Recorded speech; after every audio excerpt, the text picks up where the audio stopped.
and we're talking with Brian Bogart and his experience with his daughter, Mandy, at St. Jude Children's Research Hospital. In the last video, we talked about your arrival at St. Jude, that they were there to meet you, and what was your first impression? You've been in hospitals before, but not really anything like St. Jude. Well, when we pulled up there, I was unloading her stuff, and I asked the guy if I could leave it laying on the sidewalk while I went and parked the truck, the security guard for the building itself.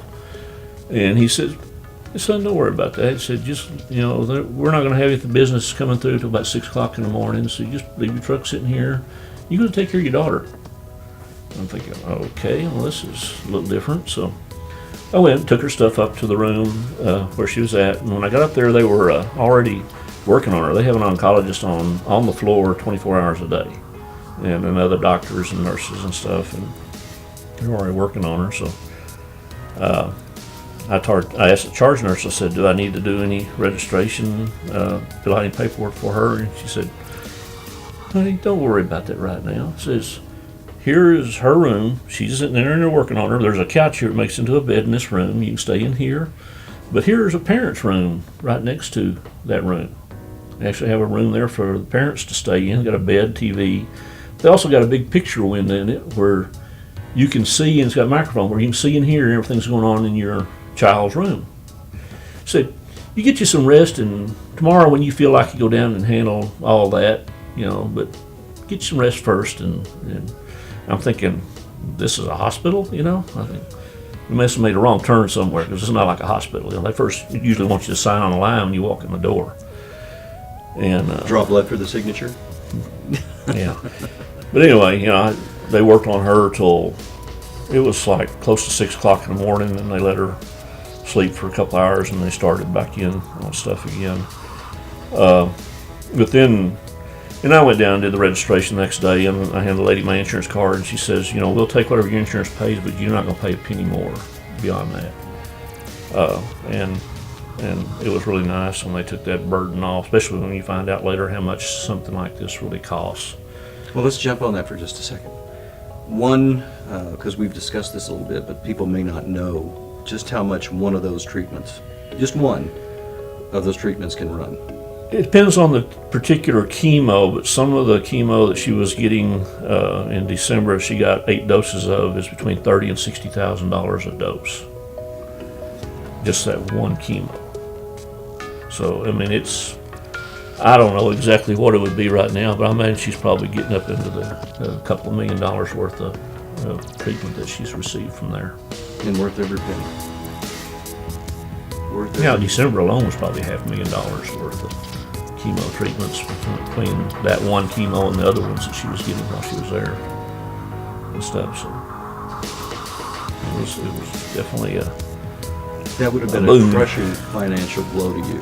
Yeah, even with insurance, there's a limit to what your insurance is going to pay, and plus, all the other things they take off of you, even transporting her to and from.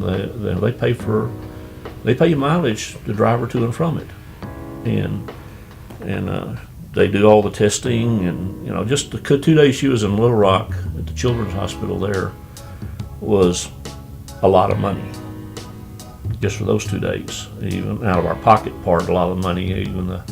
But it's definitely a load off your mind, you might say. You're not having to worry about mortgage and other kids just to take care of that. So how did they treat the family? You said it wasn't like any other hospital you've been in. Did they focus on you guys? Yeah, well, they worried about us, of course, then too. They, like the first time I went back and took the other children to the hospital, they were expecting us to come with the kids. And they had some ladies there waiting for when we got there, and they took the little ones and they took them off to a room, and they gave them their little stethoscopes and masks, and they had a dummy there, and they explained everything they're going to be doing to their sister.